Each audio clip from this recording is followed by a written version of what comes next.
Slide 1. Selamat pagi, para peserta diklat. Pada sesi pertama ini, kita akan membahas sistem kemudi dan perintah kemudi kapal. Materi ini adalah fondasi dari keselamatan navigasi. Saya akan memandu Anda secara sistematis dari pengertian dasar hingga prosedur darurat. Apa itu sistem kemudi? Sistem kemudi adalah seluruh rangkaian perangkat, mulai dari roda kemudi di anjungan, panel kontrol, hingga mesin kemudi di buritan, yang bekerja bersama untuk mengubah arah haluan kapal. Sementara itu, perintah kemudi adalah instruksi verbal atau non-verbal yang diberikan oleh perwira jaga OOW kepada jurumudi agar kapal bergerak sesuai keinginan navigasi. Fungsi utama sistem kemudi ada dua. Pertama, menjaga haluan kapal tetap stabil sesuai rencana lintas passage plan. Kedua, mengubah haluan dengan cepat dan akurat saat diperlukan. Misalnya, untuk menghindari tabrakan atau saat olah gerak di alur sempit. Tanpa sistem kemudi yang andal, kapal tidak dapat dikendalikan. Materi kita hari ini mencakup 3 topik besar: penggunaan kompas magnet dan kompas giro sebagai alat penentu arah, cara memberi perintah kemudi yang benar dan efektif, proses peralihan changeover sistem kemudi dari otomatis ke manual atau sebaliknya, termasuk peralihan antar pompa di ruang kemudi.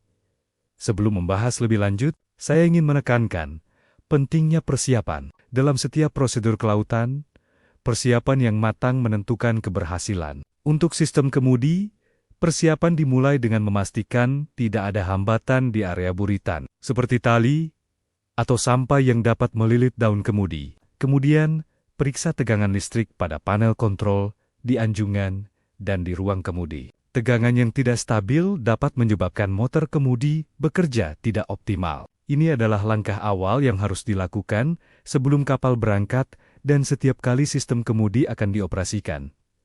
Apakah ada pertanyaan sejauh ini? Baik, kita lanjut ke slide berikutnya.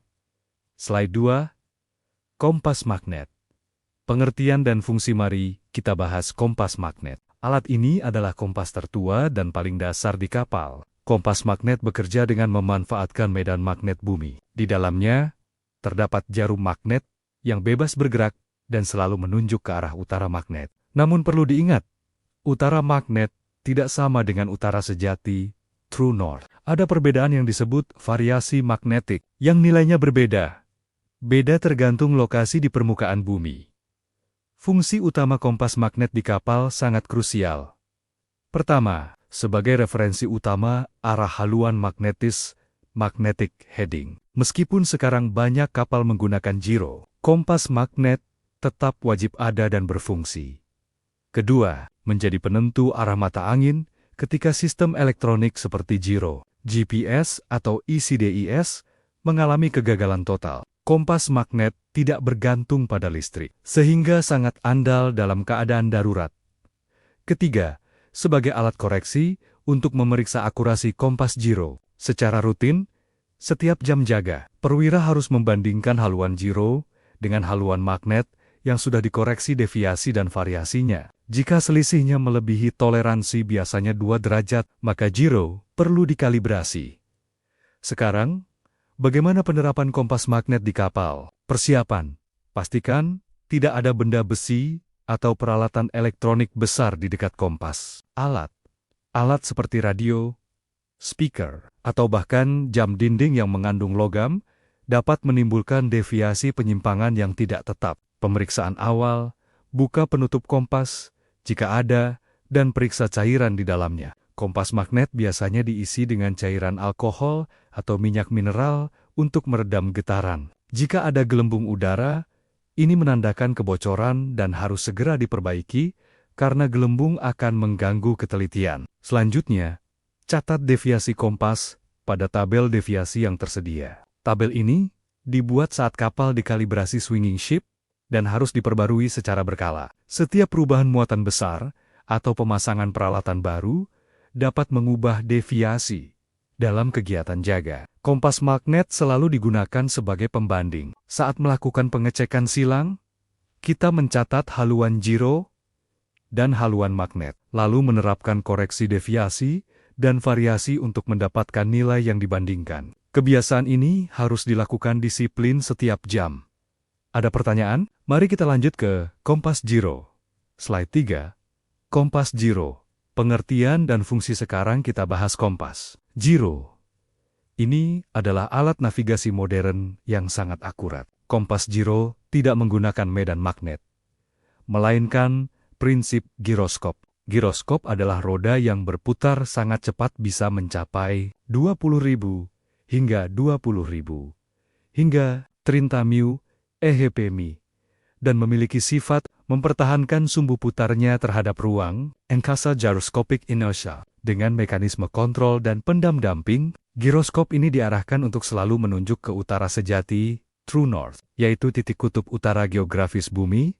Fungsi utama kompas giro memberikan data haluan heading yang akurat ke sistem kemudi. Otomatis autopilot. Autopilot akan mengikuti sinyal dari giro untuk menjaga kapal tetap pada haluan yang ditentukan. Menyuplai data haluan ke radar, ACDIS, ICE, dan perangkat navigasi lainnya. Dengan sinkronisasi ini, semua informasi di anjungan memiliki referensi arah yang sama, tidak terpengaruh oleh medan magnet kapal. Artinya, kompas giro tidak mengalami deviasi seperti kompas magnet. Namun, ia memiliki kesalahan lain, seperti kesalahan kecepatan speed error dan kesalahan lintang latitude error, yang harus dikoreksi secara manual atau otomatis oleh unit pengolah data dalam pengoperasian. Persiapan dilakukan dengan memastikan sistem power supply stabil. Kompas giro membutuhkan listrik yang kontinu, bahkan ketika kapal di pelabuhan. Pemeriksaan awal, hidupkan sistem giro dengan menekan tombol start atau power. Perhatikan bahwa giro memerlukan waktu pemanasan settling time antara 3 hingga 6 jam untuk mencapai akurasi penuh, tergantung tipe. Selama proses ini, monitor kecepatan putaran motor giro dan suhu pada panel repeater. Jangan melakukan navigasi kritis sebelum giro stabil. Setelah stabil, kita harus memeriksa repeater di sayap kanan dan kiri anjungan. Pastikan semua repeater menunjukkan angka yang sama dengan kompas induk. Jika tidak sinkron, dilakukan prosedur sinkronisasi sesuai petunjuk pabrik. Catat waktu stabilisasi dan kondisi di logbook. Pengecekan rutin selama pelayaran juga penting. Setiap jam jaga, bandingkan haluan giro dengan haluan magnet yang telah dikoreksi. Jika terdapat selisih yang konsisten, mungkin itu adalah kesalahan giro yang sudah diperhitungkan. Jika selisihnya berubah, perlu dicari penyebabnya. Ada yang ingin bertanya tentang perbedaan settling time antar tipe giro? Baik, kita lanjut. Slide 4. Prinsip kerja kompas giro dan magnet. Mari kita dalami prinsip kerja kedua kompas ini secara lebih teknis. Kompas magnet bekerja berdasarkan hukum magnetisme. Jarum magnet yang bebas bergerak akan selalu sejajar dengan garis gaya magnet bumi. Garis gaya ini keluar dari kutub selatan magnet yang berada di sekitar Antartika dan masuk ke kutub utara magnet di sekitar Kanada Utara. Karena jarum selalu sejajar, maka ia menunjuk ke utara magnet. Namun, logam kapal besi lunak dan keras menimbulkan medan magnet sendiri yang mempengaruhi jarum. Inilah yang disebut deviasi. Deviasi berubah sesuai haluan kapal. Oleh karena itu, setiap kapal memiliki tabel deviasi yang menunjukkan koreksi untuk setiap haluan. Selain itu, kemiringan kapal heeling error juga mempengaruhi kompas magnet. Saat kapal miring karena ombak, jarum bisa ikut bergeser. Kompas giro bekerja dengan prinsip giroskopik. Roda giro yang berputar cepat memiliki momentum sudut yang besar. Jika diberikan torsi gaya putar yang sesuai, sumbu putarnya akan bergerak tegak lurus terhadap arah torsi presesi. Dengan merancang sistem sehingga giro mengalami presesi yang selalu membawanya ke arah utara sejati, maka kompas giro dapat menunjukkan arah yang benar. Sistem kontrol menggunakan cairan peredam damping fluid atau elektronik untuk menghentikan osilasi. Karena tidak bergantung pada magnet, kompas giro bebas deviasi. Namun ia memiliki kesalahan akibat kecepatan kapal dan lintang. Semakin cepat kapal dan semakin tinggi lintang, semakin besar kesalahan yang terjadi. Giro modern biasanya dilengkapi dengan komputer koreksi yang menerima input speed dan latitude dari GPS atau log otomatis Dalam penerapan di kapal, kita menggunakan kompas gyro untuk navigasi dan autopilot saat pelayaran di laut lepas. Sedangkan kompas magnet tetap digunakan untuk pengecekan silang cross, cek secara berkala. Misalnya, setiap jam jaga, perwira membandingkan haluan gyro dengan haluan magnet yang telah dikoreksi deviasi dan variasi. Jika selisihnya konsisten dalam batas toleransi, gyro dianggap akurat. Jika selisihnya berubah, mungkin ada gangguan pada gyro atau kompas magnet untuk membantu pemahaman. Bayangkan sebuah ilustrasi perbandingan. Di satu sisi kompas magnet dengan jarum yang dipengaruhi logam kapal. Di sisi lain, kompas gyro dengan roda gyro yang stabil menunjuk utara sejati. Keduanya terhubung ke perangkat navigasi. Inilah mengapa kedua kompas harus selalu dipantau bersama. Slide 5. Perintah kemudi. Dasar teori kita beralih ke perintah kemudi. Ini adalah inti komunikasi antara perwira jaga dan jurumudi. Perintah kemudi harus diberikan dengan jelas, diulang oleh jurumudi, dan dilaksanakan dengan tepat. Ini bukan hanya soal disiplin, tetapi juga keselamatan. Pengertian.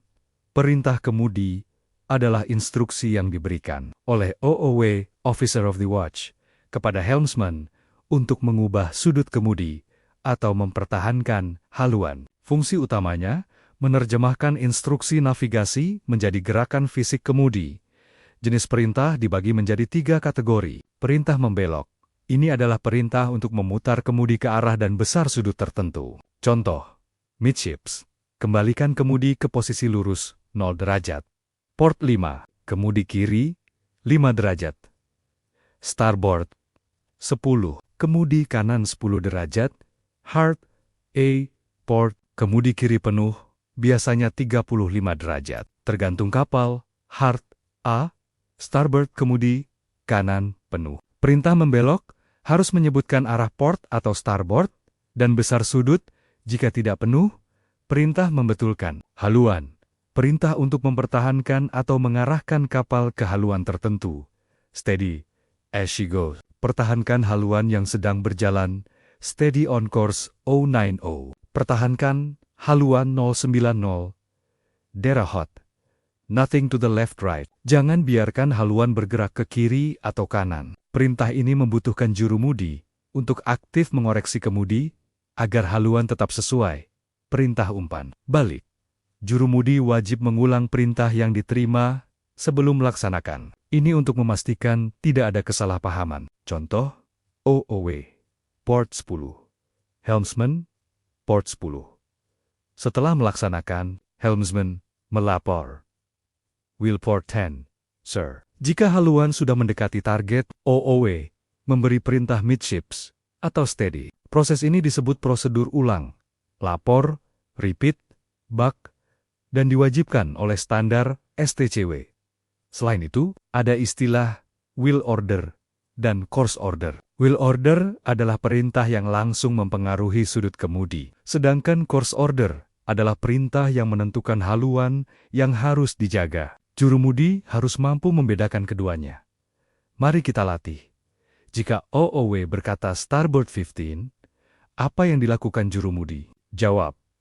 Ulangi starboard 15, putar kemudi ke kanan 15 derajat, lalu laporkan, wheel starboard 15. Sir. Jika OOW berkata steady on course 180, apa yang dilakukan? Jawab. Ulangi steady on course 180 derajat, lalu secara terus-menerus menyesuaikan kemudi agar haluan tetap 180 derajat. Slide 6. Langkah operasional perintah kemudi. Sekarang, kita bahas langkah operasional perintah kemudi secara rinci. Ini adalah prosedur baku yang harus dilakukan setiap kali kapal dikemudikan secara manual. Langkah 1. Persiapan. Jurumudi harus memastikan posisi duduk atau berdiri yang ergonomis. Pandangan ke depan tidak terhalang, dan pijakan kaki stabil. Roda kemudi harus mudah dijangkau. Komunikasi dengan OOW harus jelas. Jika menggunakan voice pipe, pastikan tidak ada sumbatan. Jika menggunakan intercom, pastikan volume cukup. Langkah 2. Pemeriksaan awal.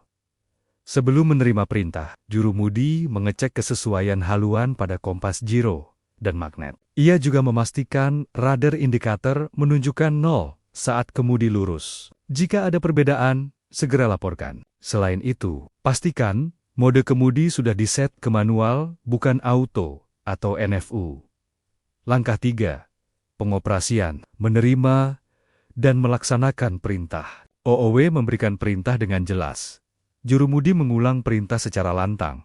Jurumudi memutar roda. Kemudi dengan gerakan halus dan terkontrol. Hindari gerakan menyentak karena dapat merusak sistem hidrolik dan menyebabkan kapal oleng tiba setelah kemudi mencapai sudut yang diperintahkan. Jurumudi melaporkan wheel sudut arah. Sir, jika perintah adalah steady as she goes, jurumudi terus memantau kompas dan melakukan koreksi kecil untuk menjaga haluan.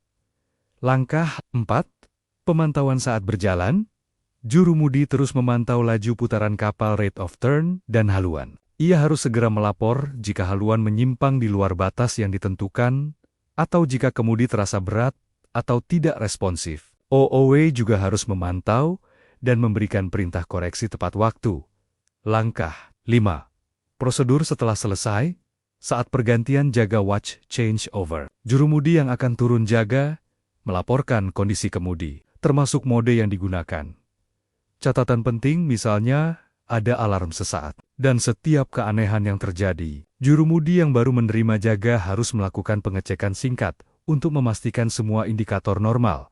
Untuk memudahkan, mengingat, bayangkan urutan visual.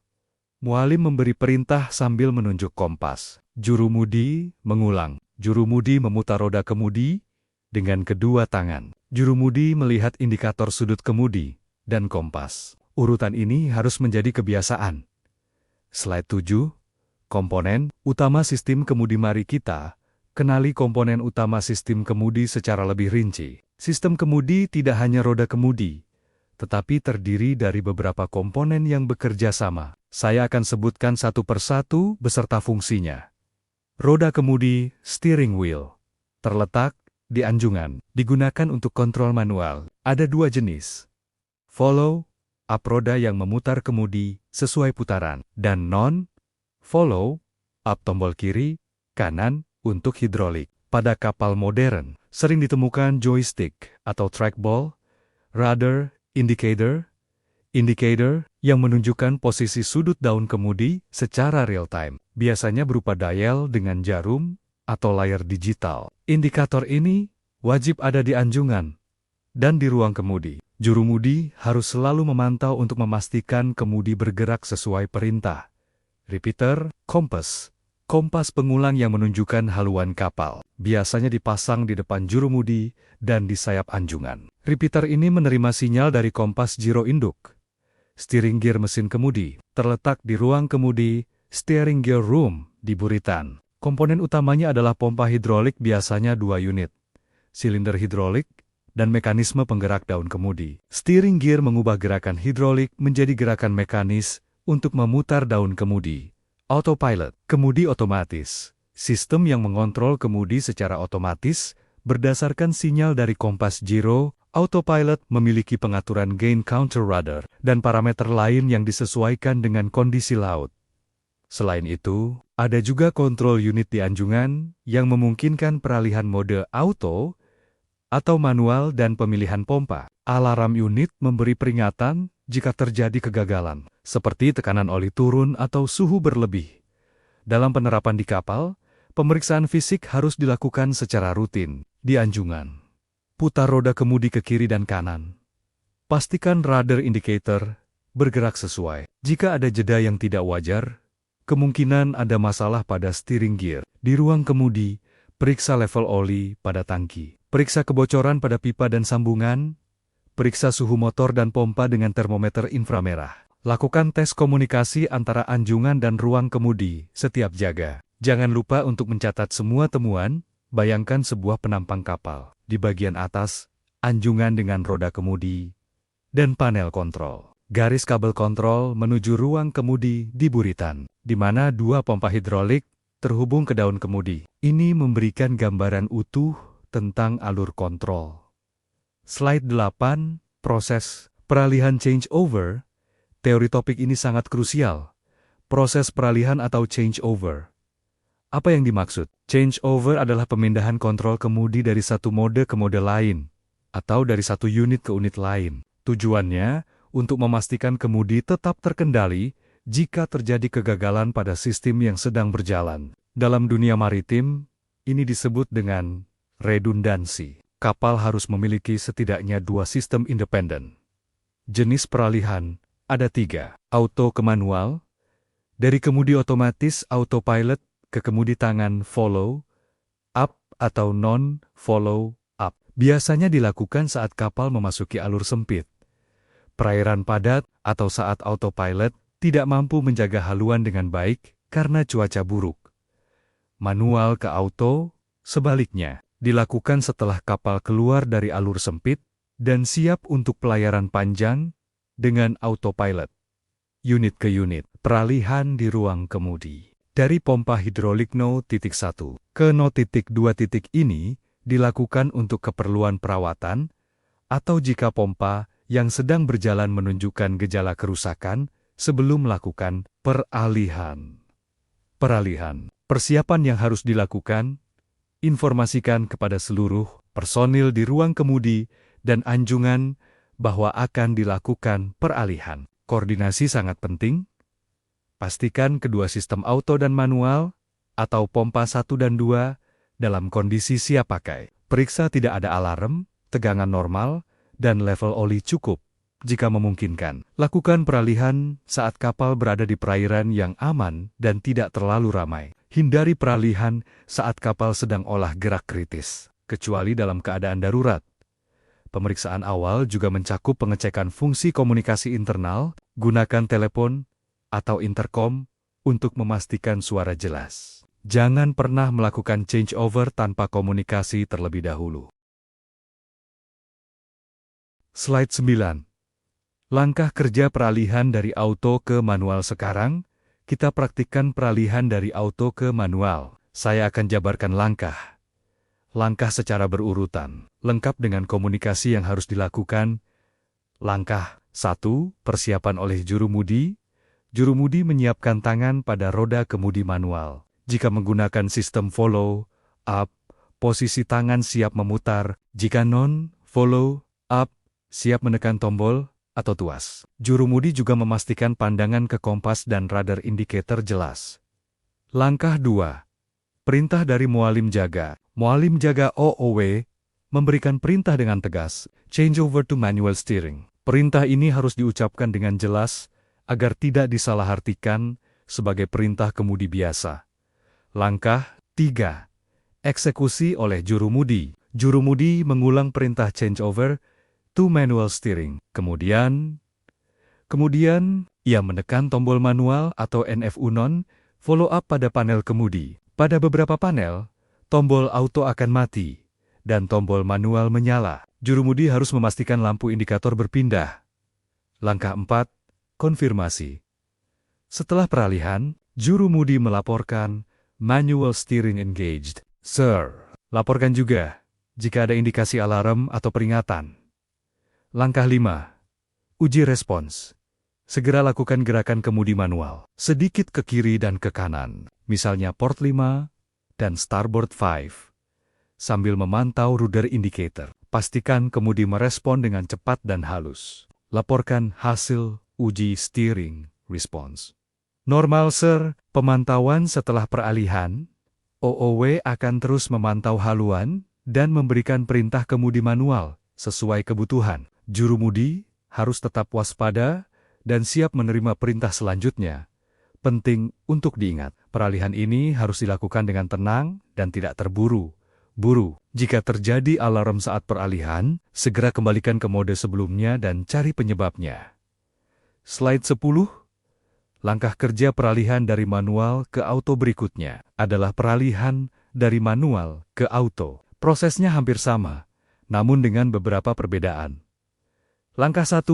Setel haluan. Sebelum beralih ke auto, jurumudi masih dalam mode manual harus membetulkan haluan kapal tepat pada course yang diinginkan. OOW akan menentukan course yang akan Set di autopilot. Pastikan haluan stabil dan kapal tidak sedang berbelok tajam. Langkah 2. Persiapkan autopilot. OOW memeriksa pengaturan autopilot, seperti mode course atau track, gain, dan parameter lain. Pastikan nilai set point course sudah sesuai dengan haluan yang sedang dijaga. Langkah 3. Perintah peralihan. OOW memberi perintah change over to auto steering. Jurumudi mengulang change over to auto steering. Langkah 4. Aktifkan autopilot. Jurumudi menekan tombol auto pada panel autopilot. Lampu indikator auto harus menyala stabil. Pada beberapa sistem, mungkin diperlukan penekanan tombol accept atau enter untuk mengkonfirmasi. Langkah 5. Uji coba. Setelah auto aktif, OOW melakukan uji coba dengan memutar knob course change sedikit ke kiri, misalnya 5 derajat, lalu kembali ke set point awal. Perhatikan apakah autopilot merespon dengan menggerakkan kemudi secara otomatis dan haluan kembali ke target. Jurumudi harus melaporkan autopilot engaged and functioning normally. Langkah 6. Pemantauan. OOW memantau selama beberapa menit untuk memastikan autopilot menjaga haluan dengan baik. Jurumudi tetap siaga di dekat roda kemudi, siap mengambil alih manual jika diperlukan. Saya ingin menekankan, saat menggunakan autopilot, OOW tidak boleh meninggalkan anjungan. Pengawasan tetap harus dilakukan karena kondisi laut dan lalu lintas dapat berubah. Sewaktu-waktu, slide 11. Peralihan di steering gear room ruang kemudi. Selain peralihan mode di anjungan, kita juga harus memahami peralihan di steering gear room. Ini adalah area di buritan tempat mesin kemudi berada. Mengapa peralihan ini penting? Karena sistem kemudi utama biasanya menggunakan 2 pompa hidrolik yang saling mendukung. Jika satu pompa gagal, pompa cadangan harus segera diaktifkan. Langkah kerja peralihan unit pompa. Koordinasi dengan anjungan sebelum memindahkan power unit. Komunikasikan dengan anjungan. Beritahu bahwa akan dilakukan peralihan dari pompa 1 ke pompa kedua. Tunggu konfirmasi dari OOW bahwa kondisi aman untuk peralihan. Pemeriksaan awal unit. Cadangan. Pastikan pompa cadangan, misal pompa 2, siap dioperasikan. Periksa level oli. Bukan katup dan tidak ada kebocoran. Pastikan tegangan listrik normal. Nyalakan pompa cadangan. Putar selector switch ke posisi pump 2, atau tekan tombol start untuk pompa kedua, amati tekanan oli pada gauge. Tekanan harus naik ke nilai normal. Biasanya, antara 100 sampai 200 bar, tergantung sistem. Dengarkan suara pompa. Tidak boleh ada suara kasar atau getaran berlebih. Matikan pompa utama. Setelah pompa 2 berjalan stabil, matikan pompa 1 dengan memutar selektor ke off, atau menekan tombol stop. Tes dari anjungan. Lakukan tes kemudi dari anjungan, misalnya gerakan kemudi ke kiri dan kanan. Pastikan respons sama seperti sebelumnya. OOW akan memberi konfirmasi bahwa sistem bekerja normal. Pencatatan, catat waktu peralihan dan kondisi operasional dalam logbook mesin dan logbook kemudi. Jika peralihan dilakukan karena perawatan, catat juga kegiatan perawatan yang dilakukan. Bayangkan, di ruang kemudi, terdapat 2 pompa hidrolik besar. Masing-masing dengan panel kontrol. Seorang masinis atau jurumudi jika kapal memiliki kendali lokal, berdiri di depan panel, memutar selektor, lalu melakukan pengecekan tekanan dan suara. Alur kerja ini harus dilatih secara rutin. Slide 12. Pengecekan dan pemantauan saat berlayar setelah sistem kemudi beroperasi. Tugas kita tidak berhenti. Pengecekan dan pemantauan saat berlayar adalah bagian tak terpisahkan dari watchkeeping. STCW dan prosedur perusahaan pelayaran mewajibkan pengecekan rutin. Frekuensi pengecekan setiap 30 menit atau setiap pergantian jaga, biasanya 4 jam. Perwira jaga harus memeriksa kondisi kemudi dalam kondisi cuaca buruk atau di perairan sempit. Frekuensi diperketat menjadi setiap 15 menit, atau bahkan terus-menerus. Indikator yang dipantau, haluan kapal, bandingkan haluan giro dan magnet. Pastikan tidak ada deviasi yang tidak wajar. Sudut kemudi rudder angle. Perhatikan apakah sudut kemudi sesuai dengan perintah dan tidak ada fluktuasi yang tidak terkendali. Jika autopilot aktif, perhatikan seberapa sering kemudi bergerak. Pergerakan yang terlalu cepat bisa mengindikasikan setting gain terlalu tinggi atau kondisi laut yang berat. Level oli di steering gear, di ruang kemudi. Periksa level oli pada tangki ekspansi. Jika level turun drastis, bisa menandakan kebocoran. Suhu motor, kemudi, dan pompa. Suhu yang terlalu panas bisa menandakan beban berlebih atau masalah pelumasan. Gunakan termometer inframerah jika tersedia. Tekanan oli pada panel di ruang kemudi atau di anjungan jika ada. Monitor tekanan oli. Tekanan yang turun tiba menandakan kegagalan pompa atau kebocoran. Alarm. Pastikan tidak ada alarm yang menyala, baik di anjungan maupun di ruang kemudi. Prosedur pemantauan. Lakukan pengecekan visual dari anjungan ke arah buritan untuk memastikan tidak ada kebocoran oli yang terlihat atau asap dari ruang kemudi. Lakukan uji komunikasi dengan ruang kemudi setiap jaga, misalnya dengan telepon internal. Tanyakan kondisi mesin kemudi dan apakah ada keluhan. Catat semua temuan di logbook. Jika ada keanehan, segera laporkan kepada kepala kamar mesin dan nahoda.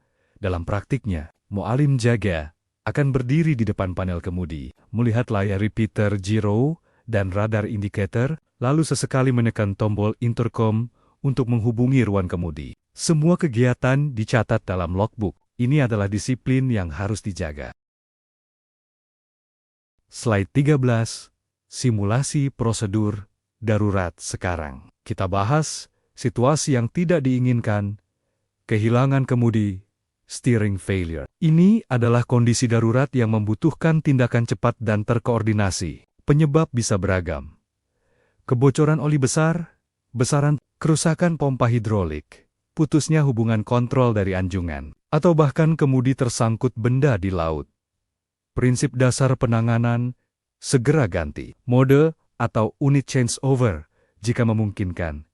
Jika sistem utama gagal total, gunakan kemudi darurat emergency. Steering. Komunikasi intensif dengan anjungan dan kamar. Mesin. Kurangi kecepatan kapal untuk mengurangi beban pada kemudi. Beritahu nahoda dan siapkan tindakan lebih lanjut misalnya. Menggunakan mesin untuk manuver langkah darurat. Berurutan. Langkah 1.